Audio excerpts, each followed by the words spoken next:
أعوذ بالله من الشيطان الرجيم. بسم الله الرحمن الرحيم.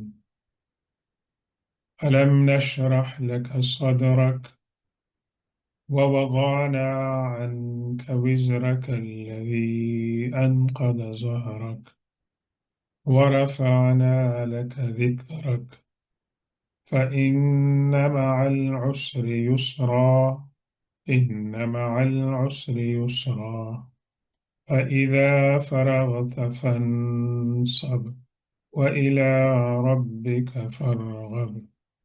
صدق الله مولانا العظيم. اللہ اکبر. یہ جو صورت ہے یہ سورہ علم نشرح ہے. اس کا نمبر ہے 94 اور اس کے اندر 8 آیتیں ہیں. اور یہ سورہ والضحیٰ کی طرح مکی صورت ہے.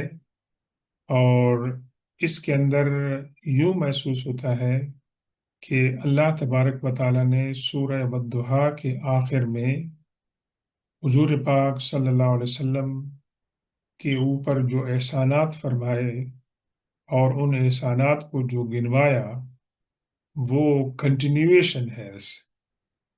اور سورہ علم نشرح کے بارے میں بزرگان دین کہتے ہیں کہ جو لوگ چاہتے ہیں کہ ان کے علم کے اندر برکت ہو، ان کی قوت حافظہ کے اندر برکت ہو، تو وہ نماز کے بعد خاص طور پر یہ سورت جو ہے اس کی تلاوت کرے.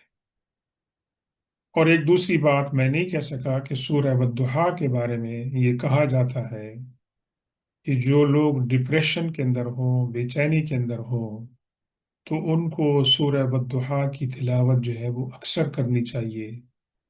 کہ حضور پاک صلی اللہ علیہ وسلم کے اوپر جب یہ سورت نازل ہوئی تھی، سورت والضحیٰ، تو اللہ تبارک و تعالیٰ نے ان کو اس کے بعد جو ہے خوشخبریاں سنائی تھی. تو یہ بزرگان دین نے بتائی ہے کہ سورہ والضحیٰ کو جب انسان پریشانی میں ہو، ڈپریشن میں ہو، تو اس کی تلاوت جو ہے وہ کی جائے. اللہ تبارک و تعالیٰ ہمیں سب کو ان کی برکتیں جو ہے وہ عطا فرمائے. تو اللہ تبارک و تعالیٰ فرماتے ہیں علم نشرح لک صدرک. حضور پاک صلی اللہ علیہ وسلم کو خطاب ہے اور خطاب کے اندر پیار اور محبت اور شفقت ہے. کیا ہم نے آپ کے سینہ مبارک کو کشادگی نہیں عطا فرمائی؟ اب ہمارے سینوں کے اندر کشادگی کیسے پیدا ہوتی ہے کہ جب ہم بے چین ہوں، پریشان ہوں، دکھی ہوں، اور ان دکھوں کے بعد اگر ہمیں کوئی خوشی ملتی ہے تو پہلے دل کے اندر جو تنگی محسوس ہوتی تھی وہ تنگی دور ہو جاتی ہے، اور قلب جو ہے وہ اس کے اندر سرور آ جاتا ہے، فرحت آ جاتی ہے، اور گویا کہ قلب کے اندر جو ہے کشادگی پیدا ہو جاتی ہے. دل تو وہی ہوتا ہے لیکن اس کی حالت جو ہے وہ بدل جاتی ہے. تو حضور پاک صلی اللہ علیہ وسلم کا جو قلب مبارک تھا اس کو اللہ تبارک و تعالی نے اتنی وسعت عطا فرمائی کہ 7 سمندروں کی وسعت بھی اس کے برابر نہیں ہے. اور حضور پاک صلی اللہ علیہ وسلم کو اللہ تبارک و تعالی نے حکمت، صبر اور برداشت کی قوت عطا فرمائی کہ آپ نے بہت سے مصائب جو ہیں وہ برداشت کیے. اپنے صحابہ کرام کی، اہل بیت کی، خاندان نبوت کی پریشانیاں دعوت اسلام کی وجہ سے، اور آپ نے اس کے اوپر صبر کیا اور آپ نے شکایت جو ہے وہ نہیں کی. تو اللہ تعالیٰ فرماتے ہیں کہ کیا ہم نے آپ کے سینہ اقدس کو کشادہ نہیں فرمایا؟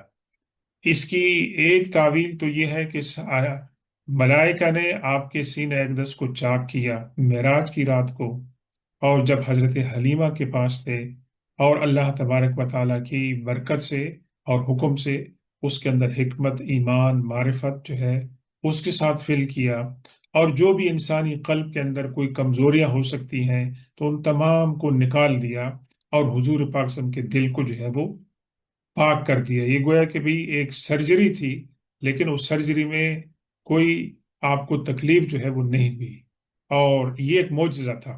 تو اس کی دونوں انٹرپریٹیشن ہے کہ ظاہری طور پر بھی اور معنوی طور پر بھی اللہ تبارک و تعالیٰ نے آپ کو شرع صدر عطا فرمایا۔ وَوَضَعْنَا عَنْكَ وِزْرَكَ الَّذِي أَنْقَضَ ظَهْرَكَ، اور کیا ہم نے آپ کے اوپر سے وہ بوجھ نہیں ہٹایا جس نے آپ کی کمر کو توڑ دیا تھا۔ سو وزر کہتے ہیں بوجھ کو، اور وزر کہتے ہیں گناہ کو بھی ویسے۔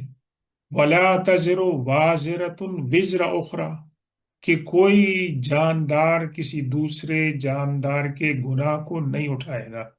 تو اگر آپ کے سے وزر سے مراد بوجھ کے لیں گے، برڈن سے مراد لیں گے، تو وہ معنی تو ظاہر ہے کہ حضور پاک صلی اللہ علیہ وسلم کے اوپر اسلام کی تبلیغ کا اور دعوت کا جو بوجھ تھا، اور پھر یہ فیکٹ کہ آپ ہی آخری نبی ہیں، آپ ہی کے ذریعے اللہ تعالیٰ نے تمام انسانیت کو ہدایت دینی ہے، تو یہ ایک بہت بڑا بوجھ تھا، اور یہ نفسیاتی طور پر تھا، معاشرتی طور پر بھی تھا، اور آپ کے قلب اطہر بھی تھا۔ اور اللہ تبارک و تعالیٰ نے اس بوجھ کو آپ کے لیے ہلکا فرمایا کہ آپ نے مشکلات کو جو ہے صبر اور تحمل سے جو ہے وہ برداشت کیا، اور صحابہ کرام جو آپ کے پاس اپنی پریشانیاں لے کر آتے تھے تو ان کو بھی آپ تسلی دیتے تھے، اور آپ کی تسلی کے جواب میں صحابہ کرام بھی جو بردبار ہو جاتے تھے اور مشقتوں کو اور وہ برداشت کرتے تھے ہنسی خوشی سے، کہ اللہ تبارک و تعالیٰ نے اس کے بعد جو ریوارڈ رکھا ہے وہ بہت بڑا ریوارڈ ہے۔ اگر آپ اس کا ترجمہ کرتے ہیں وزر سے مراد جو ہے گناہ ہے، تو گناہ کا تو جیسے ہم پہلی صورت میں مطالعہ کر چکے ہیں، اس سے مراد گناہ نہیں ہے۔ وزر سے مراد اگر آپ اس کو کوئی ان پلیزنٹ معنی میں لے سکتے ہیں تو وہ یہ ہوگا کہ حضور پاک صلی اللہ علیہ وسلم کو یہ احساس رہتا تھا کہ کیا اس دعوت کے کام کے اندر میں اپنی پوری کوشش کر رہا ہوں یا نہیں، یعنی یہ احساس جواب دہی کا، مسئولیت کا جو تھا، یہ اللہ تعالیٰ نے قرآن میں فرمایا لَعَلَّكَ بَاخِعٌ نَفْسَكَ أَلَّا يَكُونُوا مُؤْمِنِينَ، کہ حضور پاک صلی اللہ علیہ وسلم ان کے بارے میں اتنے فکر مند ہوتے تھے کہ گویا آپ اپنے آپ کو ہلاک کرنے والے ہیں۔ یعنی اگر ایک انسان جو ہے وہ اپنے گناہوں کی وجہ سے اور بے وقوفیوں کی وجہ سے اپنے آپ کو جہنم کا مستحق بنائے گا تو اس کو جو تکلیف ہوگی یا نہیں ہوگی، لیکن حضور پاک صلی اللہ علیہ وسلم محسوس کرتے تھے کہ میں کاش اس کو جہنم سے بچا لیتا، اور میری دعوت کے نتیجے میں یہ انسان بجائے جہنم کے جانے کے جنت کی طرف جاتا تھا۔ تو یہ جو احساس تھا، یہ احساس آپ کے دل کے اوپر ایک بوجھ تھا، آپ کے دماغ کے اوپر ایک بوجھ تھا۔ تو اللہ تعالیٰ نے فرمایا وَوَضَعْنَا عَنْكَ وِزْرَكَ الَّذِي أَنْقَضَ ظَهْرَكَ، یہ اتنا بھاری بوجھ تھا کہ اس نے آپ کی کمر کو توڑ کے رکھ دیا تھا، یعنی بہت ہی بھاری تھا۔ اور ایک تیسری انٹرپریٹیشن یہ ہے کہ حضور پاک صلی اللہ علیہ وسلم کے اوپر جب وحی نازل ہوتی تھی تو وحی کا نزول جسمانی طور پر بہت ہی بھاری ہوتا تھا۔ بقول حضرت عائشہ صدیقہ رضی اللہ تعالی عنہ کہ ان کے زانوں کے اوپر حضور پاک صلی اللہ علیہ وسلم آرام فرما رہتے تھے تو ان کو بہت ہی بڑا بوجھ محسوس ہوتا تھا، اور سخت سردیوں کی جب وحی نازل ہوتی تھی تو حضور پاک صلی اللہ علیہ وسلم کے جسم اکثر سے پسینہ جو ہے وہ نکلتا تھا، یعنی وحی کا بوجھ جو ہے اتنا ہوتا تھا۔ تو اللہ تبارک و تعالیٰ نے یہ تمام چیزیں آپ کے لیے آسان فرما دی، اور اللہ تبارک و تعالیٰ یہاں احسان جو ہے اپنے جتلا رہا ہے۔ ہم جو ہے ہمارے لیے یہ جائز نہیں ہے کہ ہم کسی کے اوپر احسان کریں اور اس کو ہم جتلائیں، اگر ہم کریں گے تو وہ ہماری نیکی جو ہے وہ ضائع ہو جائے گی۔ اللہ تبارک و تعالیٰ کو رائٹ ہے کہ اللہ تعالیٰ ہمیں اپنا احسان جتلائے کہ میں نے تمہارے اوپر یہ احسان کیا ہے، لیکن ہمارا جو ہے وہ رائٹ نہیں بنتا۔ وَرَفَعْنَا لَكَ ذِكْرَكَ، سبحان اللہ، یعنی جیسے عرض کیا نا کہ سورہ والضحیٰ سے لے کر والناس تک جو صورتیں ہیں، اکثر صورتوں کے اندر کیا ہے، حضور پاک صلی اللہ علیہ وسلم کی سیرت کا ذکر ہے۔ فرمایا ہم نے آپ کے ذکر کو بلند کیا، یعنی اللہ تعالیٰ نے کتنا اللہ کے رسول صلی اللہ علیہ وسلم کے ذکر کو بلند فرمایا کہ جب آپ کلمہ شہادت پڑھتے ہیں تو کلمہ شہادت میں توحید کا ذکر ہے، لیکن اگر حضور صلی اللہ علیہ وسلم کی رسالت پر ایمان نہیں ہے تو وہ مسلمان نہیں ہو سکتا ہے۔ آپ اذان کہتے ہیں، اقامت کہتے ہیں، تو اس کے اندر بھی اللہ تبارک و تعالیٰ کا ذکر ہے اور حضور پاک صلی اللہ علیہ وسلم کا جو ہے وہ ذکر ہے، ایون تشہد کے اندر ہے، اور آپ درود پاک پڑھتے ہیں۔ تو یہ تمام جو باتیں ہیں یہ مختصراً بتاتی ہیں کہ اللہ تبارک و تعالیٰ نے حضور پاک صلی اللہ علیہ وسلم کا ذکر جو ہے وہ بلند فرمایا اور اپنے ذکر کے ساتھ جو ہے اس کو شامل فرمایا۔ اس کا ذکر حضرت آ، حسان بن ثابت رضی اللہ تعالیٰ عنہ، جو شاعر رسول ہیں صلی اللہ علیہ وسلم، وہ اپنے قصیدے میں کہتے ہیں وَضَمَّ الْإِلَٰهُ اسْمَ النَّبِيِّ إِلَىٰ اسْمِهِ۔ اللہ تبارک و تعالیٰ نے حضور پاک صلی اللہ علیہ وسلم کا نام اپنے نام کے ساتھ جو ہے وہ ملایا۔ اذا قال فی الخمس المؤذن اشہد، جب بھی کوئی شخص اذان کہتا ہے اور کہتا ہے اشہد اللہ الہ الا اللہ، تو وہ اشہد ان محمدن رسول اللہ جو ہے وہ بھی کہتا ہے۔ اور پھر ہے وشق لہ من اسمہ لیجلہ فذو العرش محمود وہذا محمد۔ یہ تو حضرت حسان بن ثابت نے یعنی حضور پاک صلی اللہ علیہ وسلم کی مدح میں کمال کر دیا کہ اللہ تبارک و تعالیٰ نے اپنے اسم گرامی سے آپ کے اسم گرامی کو منتخب فرمایا، یعنی اس میں ڈیرائیو کیا اس میں سے۔ کس طرح کہ آپ کی عظمت کو بلند کرنے کے لیے، تو فرمایا فضل العرش محمود، اللہ تبارک و تعالیٰ جو ہے وہ محمود ہے، اور وحادہ محمد، اور یہ محمد صلی اللہ علیہ وسلم ہے۔ تو ہم جو ہے وہ اللہ تبارک و تعالیٰ کی ثنا ہے، اور محمد صلی اللہ علیہ وسلم کا نام جو ہے وہ اللہ تبارک و تعالیٰ نے رکھا کس لحاظ سے؟ دا موسٹ پریز وردی، جس کی بہت زیادہ تعریف کی جائے۔ تو یہ صحابہ کرام کو بھی جو ہے اس کا احساس تھا، اور اس کی ترجمانی جو ہے وہ حضرت حسان بن ثابت رضی اللہ تعالیٰ عنہ نے کی ہے۔ ایک حدیث پاک میں حضرت ابو سعید خدری رضی اللہ تعالیٰ عنہ روایت کرتے ہیں کہ حضور پاک صلی اللہ علیہ وسلم فرمایا کہ میرے پاس جبریل علیہ السلام آئے اور انہوں نے کہا کہ میرا رب اور آپ کا رب یہ فرما رہا ہے کہ میں آپ کا ذکر کیسے بلند کروں؟ تو آپ نے فرمایا اللہ عالم، اللہ تعالیٰ بہتر جانتا ہے کہ وہ میرے ذکر کو کس طرح بلند فرماتا ہے۔ تو جواب دیا کہ جب اللہ فرماتا میرا ذکر ہوگا تو آپ کا ذکر بھی ہوگا قیامت تک کے لیے۔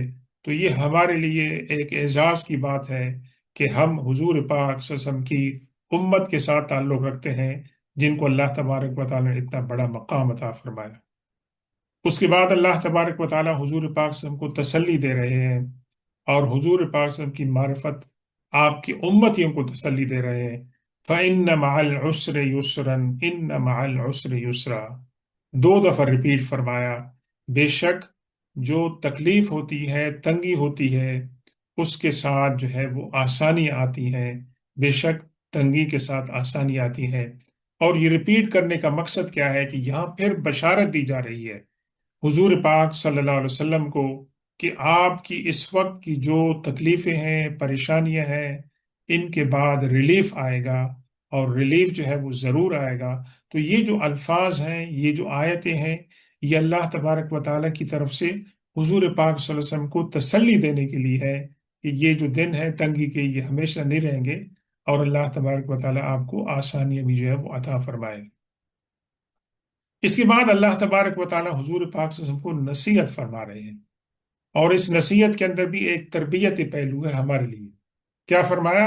فَإِذَا فَرَغْتَ فَانْصَبْ، جب آپ نبوت کے، رسالت کے، اسلام کی تبلیغ کے، دعوت کے کاموں سے فارغ ہو جائیں، یعنی جب آپ عوام کی، مخلوق خدا کی تعلیم اور تربیت میں جب آپ مصروف رہتے ہیں، وہ بھی ایک عبادت ہے آپ کی، وہ بھی ایک عبادت ہے کہ آپ خلق خدا کو تعلیم دے رہے ہیں۔